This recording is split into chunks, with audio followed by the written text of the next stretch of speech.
Hi, I'm Phil McKnight. Today I'd like to share with you some tips on how to get your journey into latte art started. First of all, you need a great extraction. You can't generate great latte art with poor espresso. The second thing you need is really well-textured milk. It needs to be silky, glossy, microfoam, just like you get in a cafe. If you've got large bubbles, you're not going to be able to do great latte art.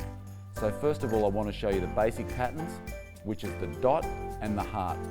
Everything starts from the dot and the heart. From there you can progress to make any other free form or free pour style of latte art, whether it be a rosetta, double rosetta, a tulip. They all stem from those two basic patterns. So I'm going to show you those today. So let's get started with an espresso shot and we'll work from there. So now we've dosed our portafilter, we're just going to extract our espresso. At the same time our espresso is extracting, we can start texturing our milk. I've got our milk temperature set to 60 degrees. That's just a personal preference, but I recommend that you have your milk temperature set somewhere between 60 and 65 degrees. Never overheat your milk because it damages the delicate proteins in milk solids and that affects the taste.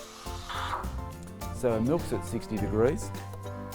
All I need to do now is wipe our steam wand and the tip. I'm just going to tap down on the jug. And then I'm going to swirl to integrate our texture. Grab my espresso shot and then just swirl to break the surface tension of the espresso. And then I'm going to pour our milk directly right in the centre of our espresso, integrating the crema with our milk, pour straight into the middle, and there we have it. A really nice dot, the basic pattern that all patterns start from, the same way as you get in any good cafe. So I'm just going to make another espresso so I can show you how to do the heart. So we've just dosed our portafilter, now we're going to extract our espresso.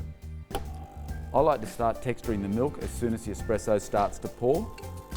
So you can see we've got a really nice looking espresso, it's got a lot of crema, it's got a lot of colour, so we'll get great contrast when we pour our heart into the top of our latte glass. It's really important that you start with fresh, cold milk. Straight from the fridge at 4 degrees or below is always good.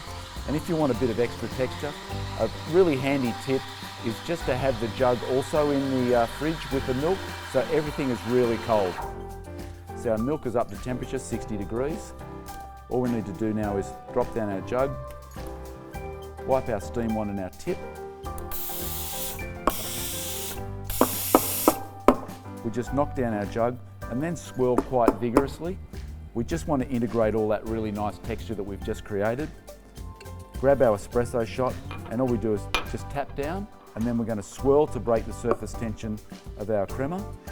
And then we're just going to nicely, steadily pour right into the middle of the espresso, just making a blank canvas, and then just pour straight in the centre and then finish off drawing through our dot, and there's our heart.